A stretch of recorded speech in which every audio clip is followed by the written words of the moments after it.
Conform istoriei Ungariei, ungurii de astăzi sunt urmașii ungurilor lui Arpad, veniți în secolul al IX-lea în Europa.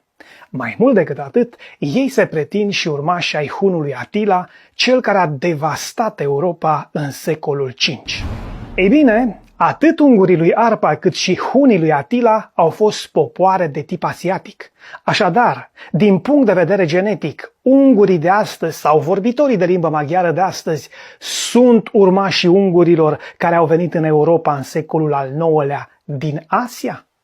Nu sunt. Și asta nu o spune vreun adversar al Ungariei, ci un studiu genetic foarte serios, realizat chiar de către cercetători maghiari. Studiul la care fac trimitere a fost realizat de 11 cercetători maghiari și a fost publicat pe mai multe site-uri științifice internaționale, inclusiv pe pubmed.gov, un portal științific american de mare prestigiu. Conform acestui studiu, și aici îi voi cita pe autorii lui, acesta demonstrează că, citez, există diferențe genetice semnificative între populațiile vechi și recente de limbă maghiară și, atenție, nu se observă continuitate genetică.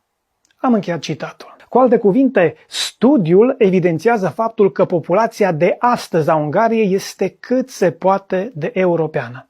La fel și secuii din România. Ce înseamnă asta? Asta înseamnă că populația Ungariei de astăzi și a restului vorbitorilor de maghiară de pe teritoriul României sau de pe teritoriul altor țări sunt, din punct de vedere genetic, urmași ai unor români, slavi, germani sau ai altor popoare europene, populații care au fost maghiarizate forțat sau care au acceptat maghiarizarea pentru a nu fi discriminate sau pentru a nu-și pierde privilegiile. Să nu uităm că în secolul al XIX-lea, ungurii au scris chiar și manuale de maghiarizare, un fel de îndrumar pentru maghiarizarea nemaghiarilor care erau sub controlul lor în interiorul Imperiului Austro-Ungar. Studiul genetic despre care vă vorbesc poate fi citit în detaliu pe pubmed.gov. Îl găsiți în limba engleză cu titlul care poate fi văzut în această captură. Și acum să vă dau câteva detalii pentru a înțelege mai bine cum s-a realizat acest studiu.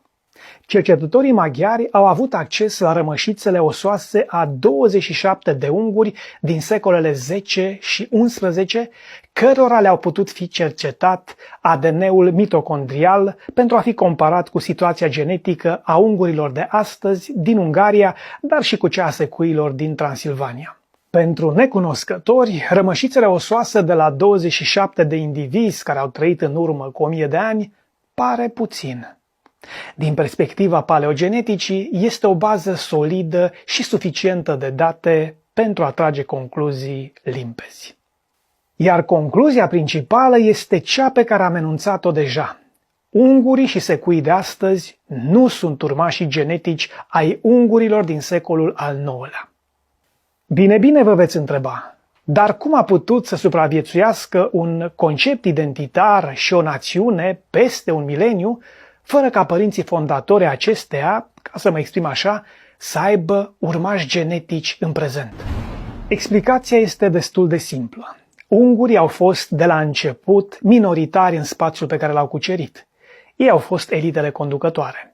Pentru a nu dispărea ca structură statală, au înțeles că trebuie să-i determine cu forța sau cu argumentele pe cei cuceriți să își abandoneze cultura, limba și identitatea și să devină maghiari.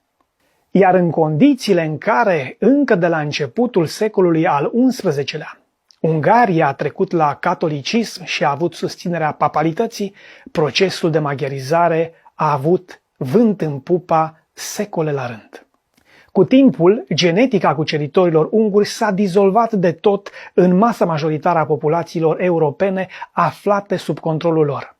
Ironia amară a istoriei a făcut însă ca aceste populații europene maghiarizate, care și-au pierdut identitatea, să devină la rândul lor vector agresiv de promovare a maghiarismului și a maghiarizării, așa cum se întâmplă și astăzi, în locul ungurilor originari, dispăruți de mult din Europa.